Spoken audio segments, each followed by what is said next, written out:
नमस्कार दोस्तों, स्वागत है आपका हमारे YouTube चैनल में। तो चलिए बिना समय गंवाए आज की कहानी शुरू करते हैं। एक जंगल में एक चंदन का पेड़ था।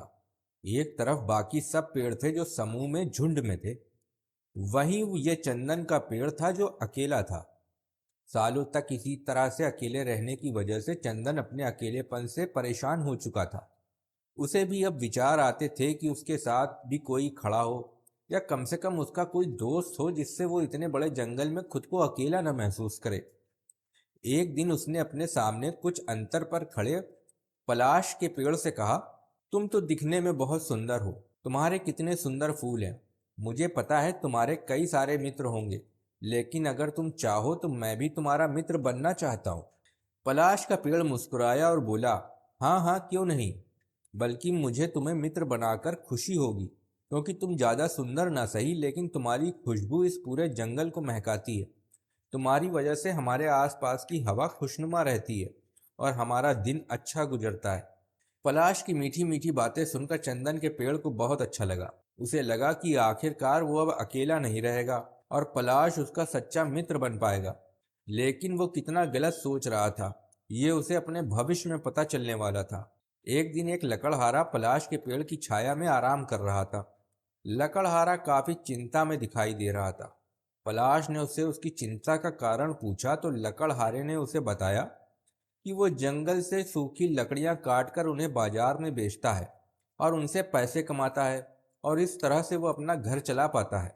लेकिन आज पूरा दिन जंगल में घूमता रहा, फिर भी उसे कोई भी सूखा पेड़ नहीं मिला जिसकी लकड़ियों को वो काट सके। आखिरकार थक कर वो यहाँ आराम करने बैठ गया। पलाश लकड़हारे की बातें सुनकर बोला, बस इतनी सी बात। माना कि तुम सूखी लकड़ियां नहीं मिली, मगर तुम्हें कुछ कीमती लकड़ियां मिल जाएंगी जिन्हें बेचकर तुम्हें अच्छे खासे पैसे मिले तो तुम्हारी समस्या हल हो जाएगी। लकड़हारे ने कहा, तुम कह तो ठीक रहे हो, लेकिन मुझे कीमती लकड़ियां मिलेंगी कहाँ से? पलाश के पेड़ ने लकड़हारे को अपने सामने कुछ दूरी पर वही चंदन का पेड़ दिखाया जिससे उसने थोड़े दिनों पहले ही मित्रता की थी। लकड़हारा तुरंत चंदन के पेड़ के पास गया और उससे थोड़ी लकड़ी काट ली। चंदन का पेड़ पलाश की धोखेबाजी से काफी दुखी हो गया। उसने सोचा कि उसने पलाश की ऊपरी सुंदरता देखकर उससे दोस्ती की। इससे अच्छा वो उसको भीतर से जानने के बाद दोस्ती करता तो अच्छा होता। उसने सोचा जरूर पलाश के पेड़ इस धोखेबाजी का जवाब देगा। लकड़हारे ने लकड़ियां तो काट ली थी, लेकिन वो कुछ सोच रहा था और चिंतित दिखाई दे रहा था। चंदन के पेड़ ने उससे पूछा, अब क्या हुआ? तुम्हें तो लकड़ियां मिल गई हैं, फिर क्यों चिंता में हो? लकड़हारा बोला, मुझे लकड़ियां तो मिल गई हैं, लेकिन जल्दबाजी में मैं घर से रस्सी लाना ही भूल गया हूँ। अब मैं ये लकड़ियां कैसे अपने घर तक ले जा पाऊंगा? चंदन को जल्द ही पलाश से बदला लेने का मौका मिल गया। चंदन ने लकड़हारे को कहा, इसमें क्या समस्या है? तुम वो जो सामने पलाश का पेड़ है उसकी जड़ें निकाल लो। वो जड़ें काफ़ी अच्छी रस्सी की तरह मजबूत होती हैं। उनका इस्तेमाल करके तुम लकड़ियां बांधकर अपने घर तक ले जा सकते हो। लकड़हारा चंदन के पेड़ के दिए सुझाव से खुश हो गया और तुरंत पलाश के पेड़ को जड़ से उखाड़कर उसकी जड़ों को रस्सी की तरह इस्तेमाल करके लकड़ियों को बांधकर अपने घर लौट गया। पलाश का पेड़ जड़ से उखड़कर जब अपनी आखिरी सांसें गिन रहा था, तब चंदन के पेड़ ने उससे धोखेबाजी का कारण पूछा।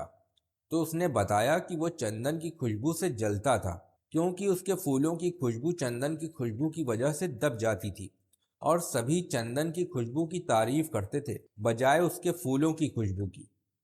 उस दिन से चंदन के पेड़ ने तय किया कि वो किसी को भी अच्छी तरह से जाने बगैर कभी दोस्ती नहीं करेगा। उसे ये भी समझ में आ गया कि दुर्जन के साथ से अच्छा है अकेला रहना ही होता है। तब से चंदन का पेड़ जंगल में अकेला ही रहता है। तो दोस्तों, अगर आपको हमारी ये कहानी पसंद आई हो तो कृपया हमें कमेंट बॉक्स में ज़रूर बताएं और हमारे YouTube चैनल को लाइक और सब्सक्राइब ज़रूर करें। धन्यवाद।